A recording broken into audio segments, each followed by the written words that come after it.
what I want to do real quick is, from a sports perspective, clear up this guy's name real fast, and then I have questions for you. Um, so I want to take you guys back to before Colin Kaepernick did the protest, and we're going to go back to 2015. Now, the 2015 year for the San Francisco 49ers was already tumultuous because Jim Harbaugh left. They almost won the Super Bowl the year before, and two of their big defensive players that helped them get there, because they had the best defense in the NFL. That's how they got to the Super Bowl. They retired, and then they lost a couple of other prime players to free agency. And then during all that, Jim Harbaugh was having issues with the ownership, so he ended up going to Michigan. And then so they had, what was his name? Jim. I don't even remember his damn name. That's how ridiculous this is. Jim. I had it right here. Hold on.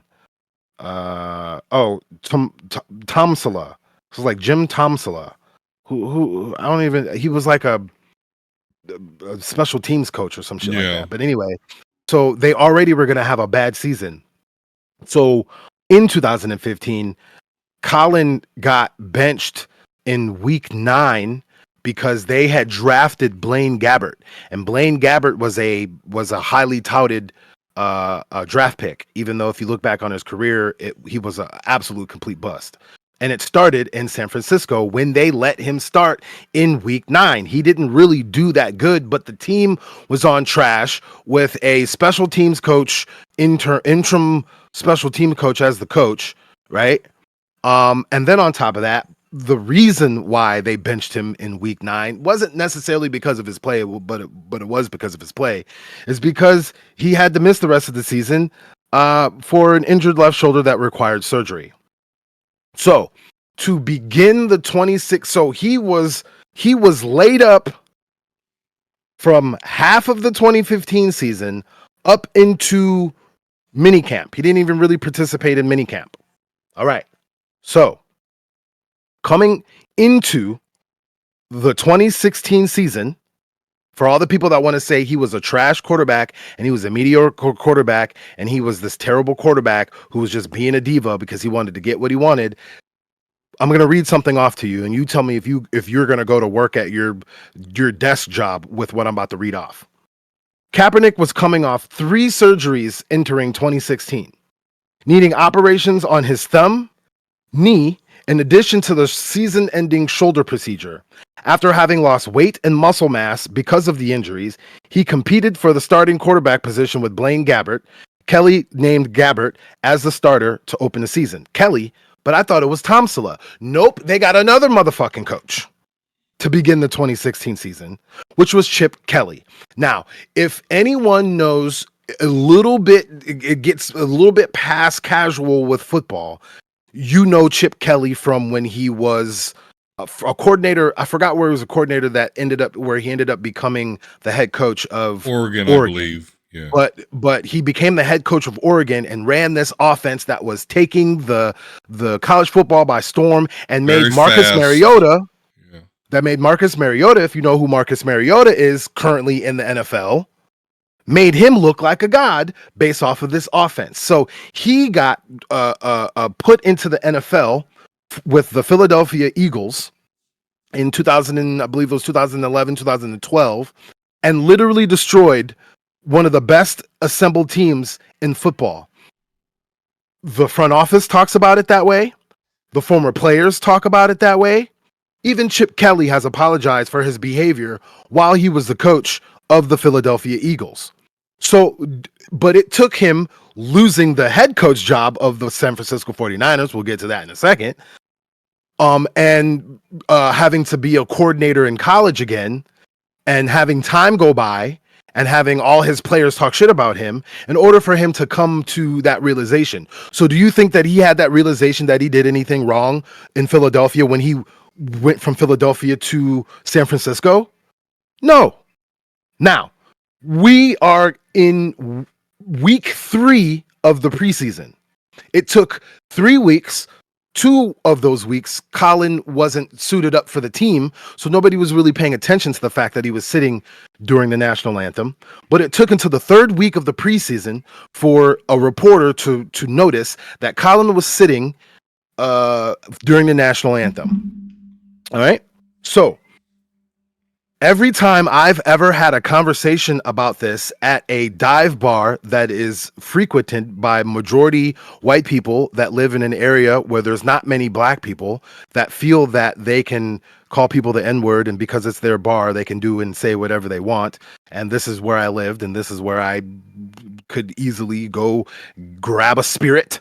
So I would frequent these places, but I'm not afraid of that conversation, so that doesn't bother me very much.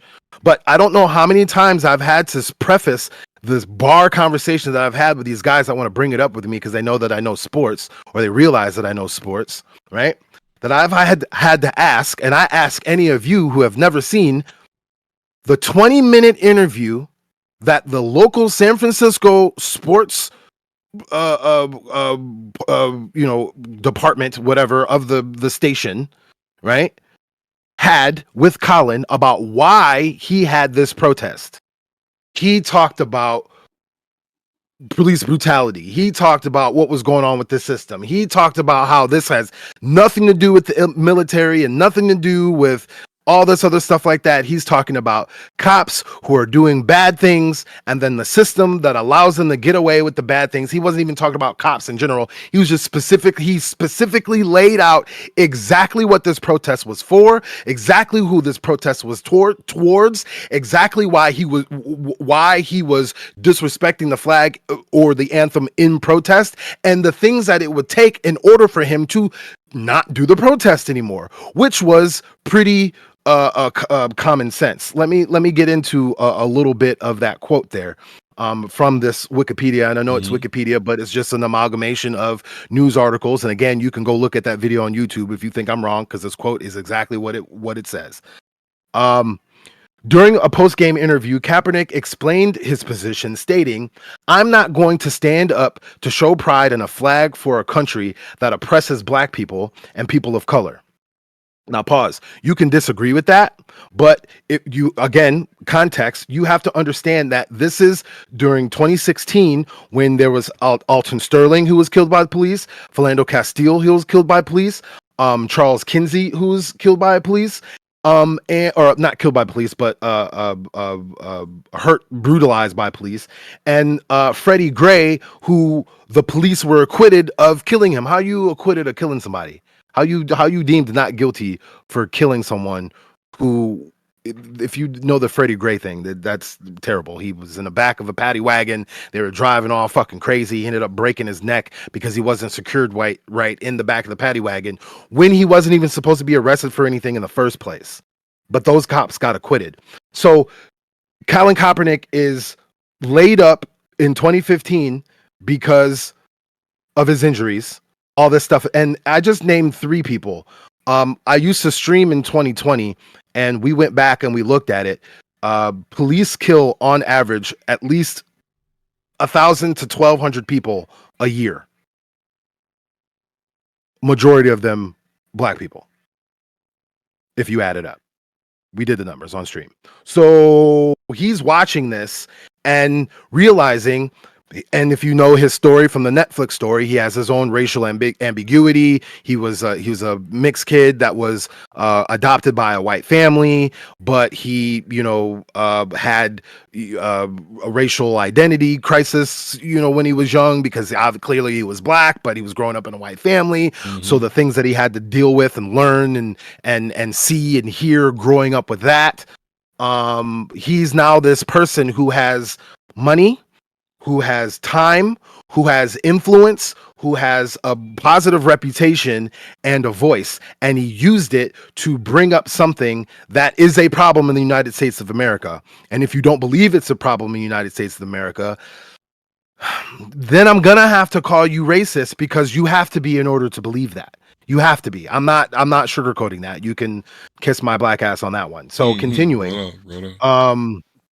I'm not going to stand up to show pride in a flag for a country that oppresses black people and people of color. To me, this is bigger than football, and it would be selfish on my part to look the other way. There are bodies in the street and people getting paid leave and getting away with murder, referencing a series of African American deaths caused by law enforcement that led to the Black Lives Matter movement, and adding that he would continue to protest until he feels the American flag represents what it's supposed to represent.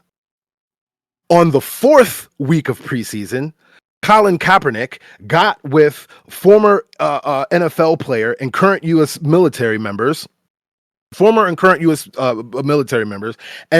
NFL player Nate Boyer got together and said, "Hey, how can I do my protest and make it not look like I'm disrespecting the troops and all this other stuff, because that's not the point of my protest?" And they said to him, "You know what you should do? You should kneel. And that would be more respectful." So what Colin did to acquiesce, to make his protest more palatable to the masses, he kneeled. So when people get upset about Colin Kaepernick, they say his kneeling is disrespectful. But where did he get that advice from again? Sure, I just want you to repeat. Where did he get that advice from again? I just want you to repeat. He got that advice from Nate Boyer. So ask Nate Boyer, who is a U.S. military veteran, it says. Oh, I'm one of those too. Look at that. And former NFL player. So he went to a former colleague and someone who's in the military, and then also talked to current and former military members. And they collectively, as a group, said, "Colin, we understand where you're coming from. This is how I think you should protest to make it more palatable to the masses." And he did that, and yet it still wasn't palatable to the masses. Sort of like they never really cared about what he was trying to say in the first place. They just want him to shut up. So it's almost kind of similar that an industry who, again, we're going to get into it because I have these questions. For what I know about this industry, can't afford to pay its artists, can't afford to pay most of its writers, has distribution issues all the time, has creativity, it stunts their creativity, and limits their creators based off of using only a certain amount of chosen heroes that have been decided are legacy heroes and the only ones that you can use. And anytime something new comes out, that industry tries to stomp it down. Now, that last part, I don't really know. That last part, I'm just guessing, because it's part of a capitalistic system that in order for it to survive, it's got to beat and stomp its competition at the same time in order to be as profitable as it wants to be, right? So after hopefully clearing Colin's name, because all those points are valid, and if anybody wants to argue with me about that or debate me about that or has a point that you think that needed to be made that you want me to address, I definitely will, because I'm about the sports. Omega Level Nerd Don here, and I want to invite you to watch the whole show. Omega Level Nerds podcast. Just click right there on the video, and if you haven't already, it would help us out a ton. Subscribe to the channel, like this video, give us a comment, even if it's just to say hi. We really need your help to get through the hated rhythm. Thank you so very much, and we'll see you on the next Omega Level Nerds.